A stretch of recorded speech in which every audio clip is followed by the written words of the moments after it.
Në prag të vitit të ri, qeveria do të miratojë amnistin penale nga e cila do të përfitojnë 705.000 personave të cilët ndodhen aktualisht në burgje. Ministri i Drejtësisë Besfort Lamallari zbuloi kategoritë që do të përfshi me në krye të mitur, gra dhe persona të dënuar për vepra me rrezikshmëri të ulët shoqërore. Nga zbatimi i kësaj amnistie, në vlerësimet paraprake të drejtorisë së përgjithshme të burgjeve, rreth 380 persona do të përfitojnë lirim të menjëhershëm dhe rreth 900 të tjerë përfitojnë ulje dënimi, ndërsa numri real i përfituesve është edhe më i lartë, duke përfshirë këtu ata që përfitojnë nga pushimi i ndjekjes penale, si dhe masat alternative.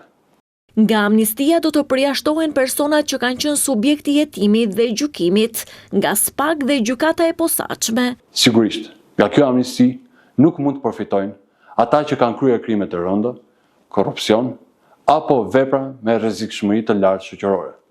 Kurse si jo, subjekte që janë hetuar nga SPAK dhe gjykuar nga GKK. Nuk ka amnisti selektive dhe as favorizime, por kritere ligjore të qarta dhe transparente. Ministri Lamallari rendit mbi popullimin në burgje si një ndër arsyet kryesore të kësaj amnistie, ku pjesa më e madhe qëndron në paraburgim, një shqetësim ky artikuluar më herët dhe nga kryeministri Rama dhe Këshilli i Evropës, si shkelje të drejtave të njerëzit. Për fat të keq, në sistemin e burgjeve ndodhen rreth 5.000 persona, nga të cilët një pjesë e konsiderueshme, konkretisht më shumë se gjysma e tyre, janë të paraburgosur.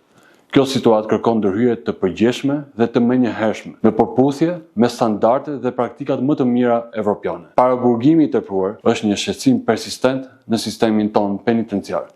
Shqetësim i ngritur në mënyrë të përsëritur nga Këshilli i Evropës, si dhe nga partnerët tanë evropianë. Mbi popullimin në burgje nuk është forcë e shtetit, është dobësi e sistemit. Pas miratimit në Këshillin e Ministrave, nisma do të nisë shqyrtimin në parlament në janar, kur nis dhe sesioni i ri, për miratimin e saj nevojiten 84 vota.